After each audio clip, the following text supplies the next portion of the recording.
السلام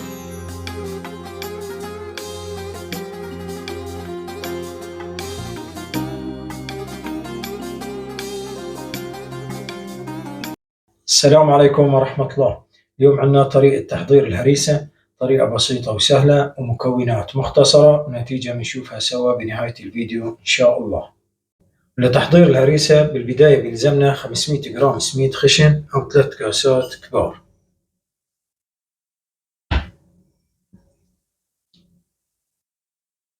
نضيف عليهم 60 جرام سمن نباتي أو ملعقة ونص كبار.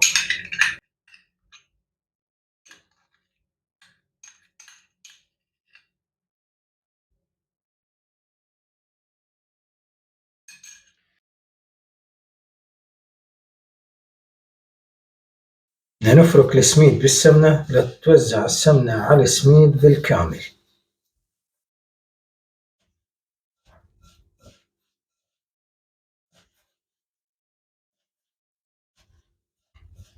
بعد ما توزعت السمنة على السميد بالكامل نضيف عليهم 320 جرام سكر أو كاسة وثلاث أرباع كبار.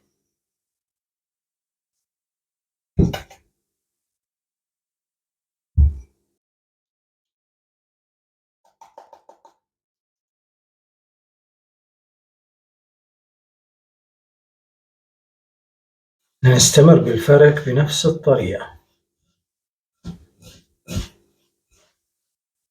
وكمان نضيف ملعقة صغيرة كربولة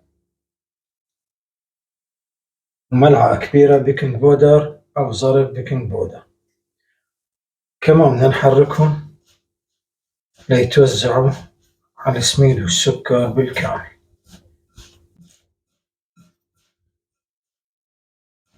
آخر شي نضيف 350 جرام لبن أو كاسة ونص كبار.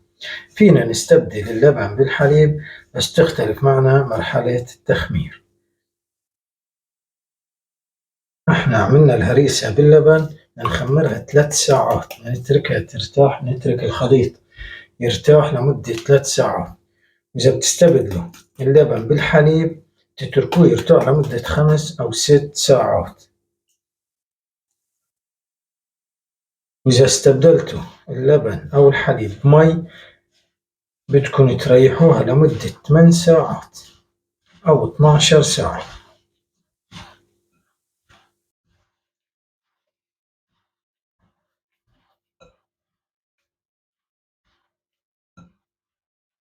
وبعد ما ضفنا اللبن واستمرينا بخلطه ووصل معنا الخليط لهالمرحلة بدنا نغطيه ونتركه بحرارة الغرفة يرتاح لمدة 3 ساعات، وبعدها بنشوفكم بالمرحلة الثانية إن شاء الله.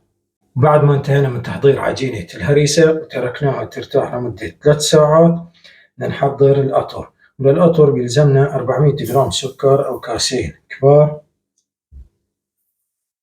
600 جرام مي أو 3 كاسات كبار،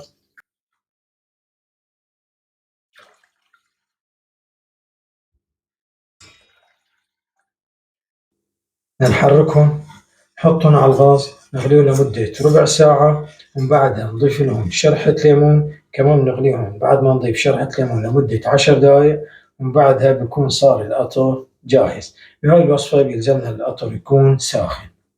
بعد ما تركنا عجينة الهريسة ترتاح لمدة 3 ساعات نفرغها على الجوت أو الصينية يلي بدنا نشويها فيها. قبل ما نفرغها بدنا ندهن أرضية الجوت بالطحينة أو بالسمن.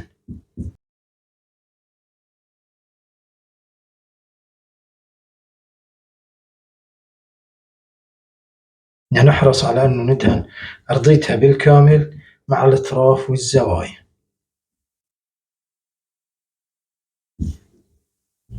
بعد ما دهنا الجوت بالطحينة أو بالسمنة بنفرغ الخليط لنمده بالجوت.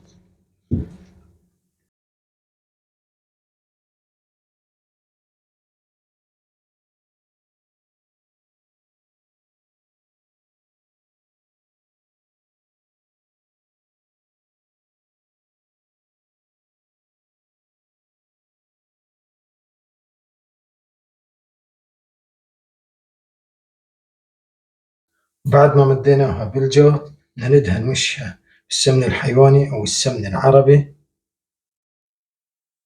يعطيها لون كتير حلو طعمه ونكهة غير شكل.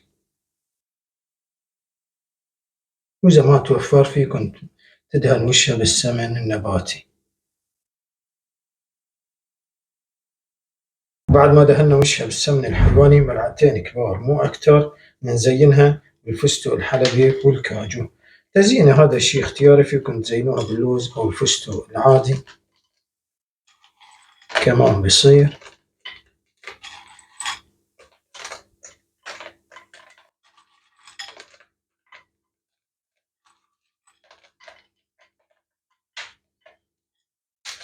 وبعد ما مدينا وشها بالفستق الحلبي والكاجو نحاول نكبسهم لينغرزوا بالعجينة بهالطريقة. من بعدها ندخلها على الفرن درجة حرارة 180، نشوي أرضيتها. بعد ما نلاحظ من الكنار أو دايرها استوى نطلعها لنقطعها ونرجع نشوي الوجه.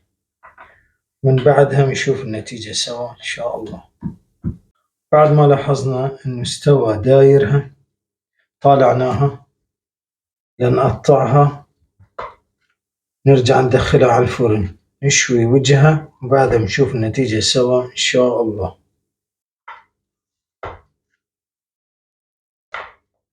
وبعد ما استوت الهريسة وطالعناها من الفرن نضيف عليها القطر وهي سخنة والقطر سخن، نشبعها بالقطر كتير منيح.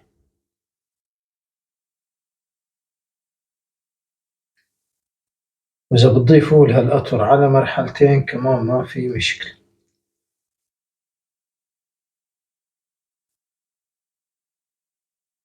وبعد ما تشرب القطر وتبرد نشوف النتيجة الأخيرة سوا إن شاء الله. وبعد ما بردت الهريسة وصارت جاهزة، هاي النتيجة. اللون كتير حلو، مستوية ما فيها تعجين. إذا عجبتكم الطريقة والنتيجة تابعونا لنستمر، والسلام عليكم ورحمة الله.